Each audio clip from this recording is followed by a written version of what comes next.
Is the Samsung Galaxy A05s worth buying in 2024? Well, in this video, we're going to find out.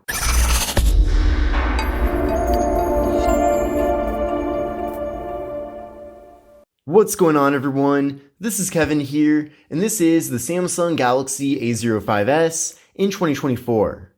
Now, this phone was launched in October of 2023, so it hasn't even been a full year yet since this phone was launched. But I still want to make this video kind of looking back on it after the hype has kind of died down to see if it's still a worthy option. Now, since being launched, this phone has been very successful for Samsung, so clearly a lot of people have found it to be worth it. And despite this phone being a very affordable option, I'm very impressed with how many premium features we're actually getting here. Now, the first thing that I really like about the Samsung Galaxy A05s is that we're getting a very large 6.7-inch display.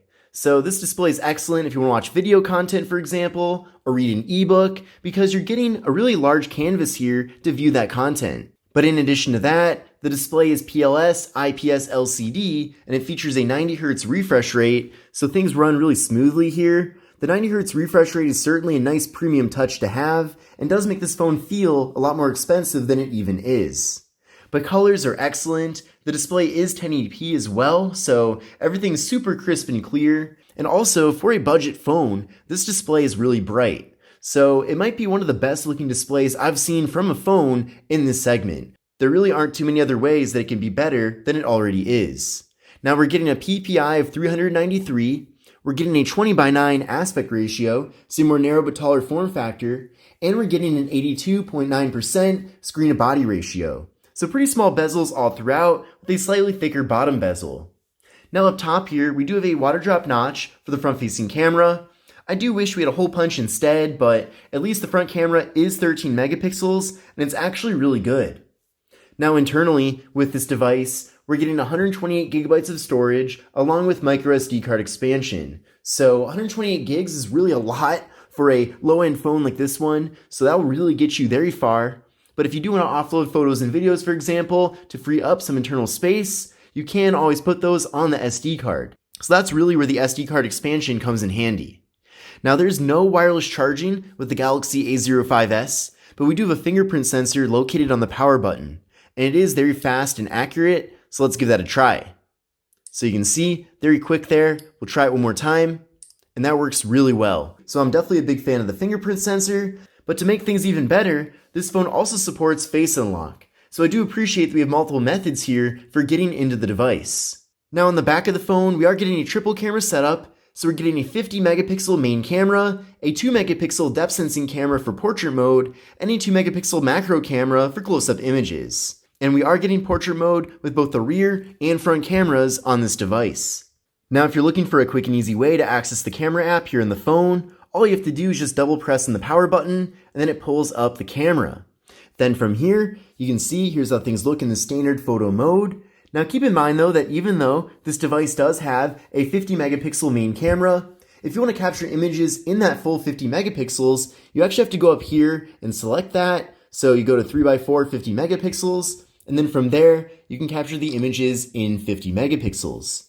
Now the reason why that's not the default is because 50 megapixel photos do take up significantly more space on your device's storage, and most people don't necessarily need it, but it is there for you if you want your photos to be extra crisp. And also, when you capture images in 50 megapixels, you can really crop in and retain a lot of that original quality. But in addition to that, there's also portrait mode, so you can get those nice blurred out backgrounds. You can also adjust the blur too, so if you want more blur or less blur, you can make that adjustment. We can also flip around to the front-facing camera and take portrait selfies, and there's even an option here to crop out a little bit for a group selfie. So there's group selfie mode right there. You can also take standard selfies too, so a lot of different options. Also, we can go to the More tab here and access the macro camera, and then with macro, you can get very close up and have things be in really good detail. And then, this phone does support 1080p video recording at 60 FPS for both the front and rear cameras. So that's really good to see too. So overall, I'm really impressed with the various cameras that we're getting here with this device. Even though the A05s is meant to be a more entry-level smartphone, you're not really compromising when it comes to the camera quality. Of course, compared to a $1,000 device, for example, you're going to be getting way better cameras and way more features. But it is cool that in 2024, you can buy a phone for relatively cheap that still has great cameras on it. Now with the Galaxy A05s, we're getting 6GB of RAM paired up with the Qualcomm Snapdragon 680 processor.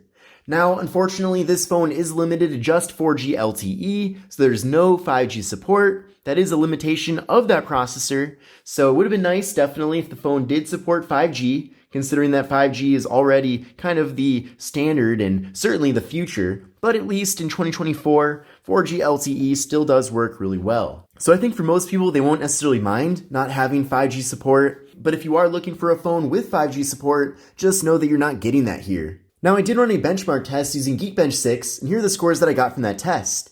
So I got a single core score of 413 and a multi-core score of 1408. So what I recommend doing is running this test on your current phone and then compare your scores to these scores to get a better idea of how the Galaxy A05s compares to your current device. Because you certainly wouldn't want to upgrade to this phone if it's actually a performance downgrade. But overall, compared to other phones that I've used in this budget segment, I think the performance is really great with this device. It really actually exceeds my expectations when it comes to performance, so I think you'll be very impressed with the processor that we're getting here, and overall, Samsung's done a great job optimizing this phone to give you the best experience possible. Now, this phone does feature Android 13 out of the box, so we'll be getting multiple Android software updates into the future, which is great. Hopefully Android 14 pretty soon, by the way, too, because that has been out for a little bit. Now with this device, we are getting a very large 5,000 mAh internal battery. And to make things even better, the phone can charge at up to 25 watt fast charging. So not only are we getting a big battery here, but you can then recharge that battery very quickly. So that's a really good thing to see, especially because typically low-end phones charge pretty slowly.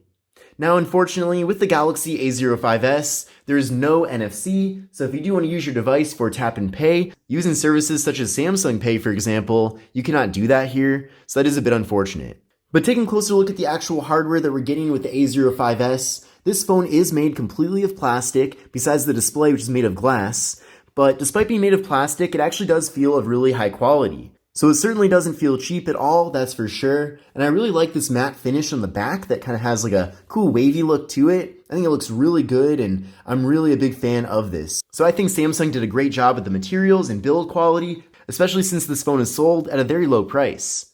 But taking a look at the left side of the device, we have just the slot for the micro SD card and SIM card.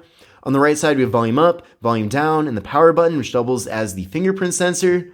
Then up top here, we have the noise-canceling microphone, and then on the bottom, we have the 3.5mm headphone jack, microphone, USB-C port for charging and data transfer, and we have the speaker. And then on the back of the phone, we have the camera module with the flash, Samsung logo, and that's pretty much it. But this concludes my video on the Samsung Galaxy A05s in 2024. I'm really curious to know what you think about this phone, and if you own one already, let me know what your experience has been like when using it. Are you happy that you have an A05s, or do you wish you would have spent a little bit more and gone for something a bit more premium? I'm definitely curious to know. But like I said, I've been very impressed with this phone. I think we're getting a lot of value here for a very affordable device, and Samsung really hasn't given us too many compromises, especially considering that this is one of the lowest end phones that the company does offer.